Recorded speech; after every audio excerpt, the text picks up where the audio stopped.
Baik, seterusnya kita akan masuk pada kasus kedua untuk gambar yang lebih rumit, tapi prinsip penyelesaian untuk analisisnya masih sederhana.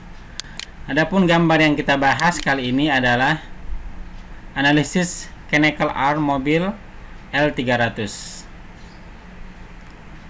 dimana pada part ini diberi jepitan klem. Ya, klemnya nanti di sepanjang selimut atau dinding dari silinder dan bagian ini, bagian agak kerucut. Ya. Kemudian beban diberikan di kedua lubang atas dan bawah, berarti di sini dan di sini, sebesar 5.954 Newton atau sekitar lebih kurang 598,4 kg, setengah ton ya, 0,6 ton, yang arahnya ke bawah atau ke arah sumbu Z negatif nantinya. Kemudian berat part diperhitungkan, yang berarti percepatan gravitasi ikut kita sertakan di dalam penganalisisan kasus kita ini. Ya, jadi ini adalah Canonical Arm dari sebuah mobil L300. Berikut penganalisisan yang kita lakukan. Tapi penganalisisan ini kita tidak lakukan penggambaran dari awal, ya. Jadi kita akan menggunakan gambar yang sudah ada. Kemudian proses selanjutnya adalah langsung menganalisis, di mana material yang kita gunakan untuk Canonical Arm kita ini adalah terbuat dari material steel atau baja. Berikut langkah penganalisisannya pada CATIA. Selanjutnya adalah proses penganalisan dari gambar yang sudah kita tampilkan tadi. Adapun Canonical Arm yang sudah selesai kita gambar adalah ini. Maka berikutnya kita berikan material padanya dengan mengklik Apply Material. Pilih metal. Materialnya adalah steel. Klik, lalu berikan ke part. Lalu Apply Material, oke. Sehingga sekarang part kita sudah bermaterialkan baja.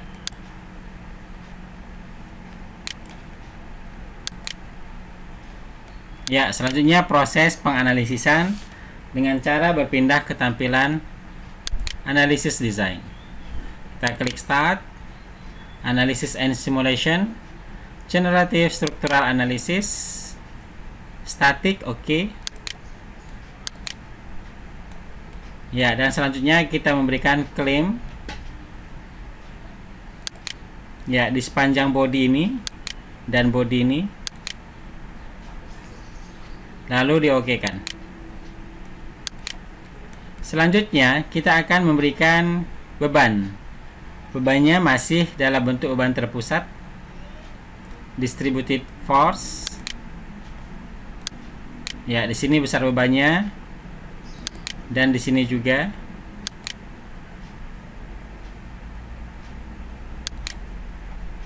Yang besarnya bisa kita lihat tadi adalah minus 5.984 Newton.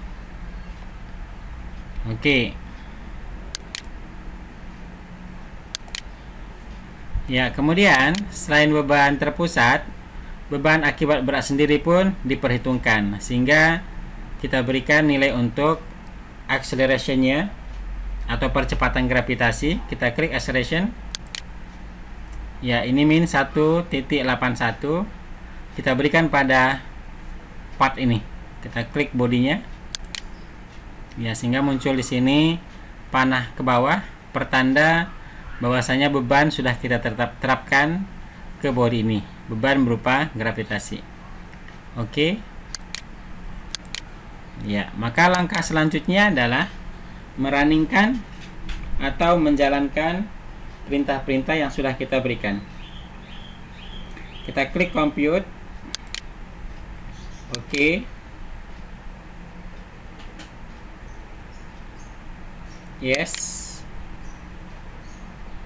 Ya, sekarang penganalisisan sudah sukses.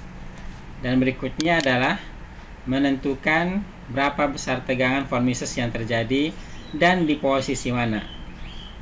Jadi kita klik di sini von-Mises stress. Ya, ini kondisinya. Dan besar Von Mises stress maksimum yang terjadi adalah 76 megapascal. Ya, sekitar 76 megapascal.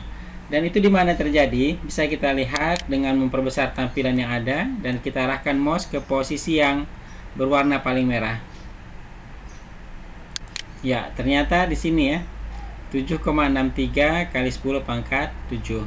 Ini jelas terlihat bahwa akibat beban yang kita berikan di sini, maka di posisi inilah material itu akan menahan paling besar. Dan tepatnya di sini. Kalau kita cek di bagian sebelah sininya, ya ternyata di sini tidak sebesar di bagian kiri ini. Kalau kita cek ke bagian bawah, ternyata warna merahnya tidak terlalu kuat. Ya, jadi memang untuk gambar kita ini, posisi dari tegangan maksimum yang paling besar terjadi adalah di bagian ini. Seterusnya, untuk menampilkan animate-nya atau animasinya, bisa kita klik animate. Ya, sehingga seperti inilah kira-kira degradasi warna akibat beban yang kita berikan untuk kasus kita ini. Ya, di sini sama sekali tidak ada pergerakan karena ini betul-betul dijepit dan tidak diinginkan ada pergerakan ke arah manapun.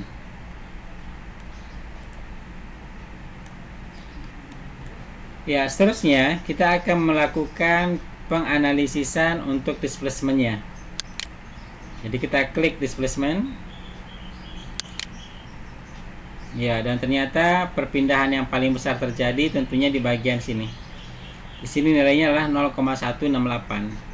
Jika kita arahkan mouse kita pada partikel yang paling merah, ini 0,147, 115, 47. Iya, di atas. Nah, maka sebenarnya kalau kita lihat besar dari Von Mises stress, ya lebih kurang di daerah sini ya, 0,115. Sini juga sama ya.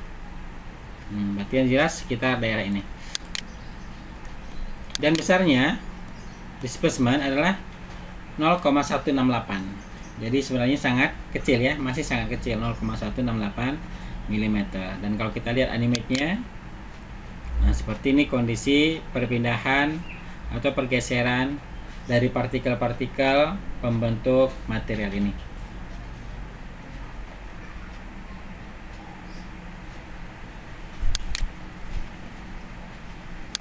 Ya, seterusnya kalau kita pinta general report-nya, bisa kita klik general report.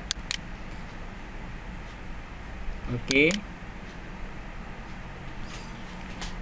Kita tunggu proses dan sudah muncul. Ya, di sini adalah yield strength seperti biasa ya. 250 megapascal yield strength. Sedangkan yang terjadi di sini adalah 76. Ya, tadi 250 76. Berarti jelas bahwasanya material kita ini masih aman akibat beban dari yang besarnya hampir lebih dari setengah ton tersebut. Ya.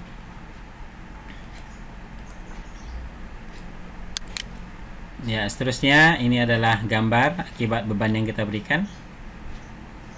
Ini adalah besar reaksi pada tumpuan. Ya. Kemudian ini adalah Von Mises stress yang ditampilkan. Yang besarnya adalah maksimumnya 7,63 kali 10 pangkat 7 Pascal. Ya, demikianlah pembahasan tentang materi terakhir dari analisis untuk Knuckle Arm dari sebuah mobil jenis L300. Semoga pembahasan tentang analisis bisa lebih dikembangkan lagi agar bisa menganalisis part-part yang lebih kompleks dari yang sudah kita bahas sebelumnya. Sampai jumpa pada pertemuan materi-materi yang akan datang ke depannya.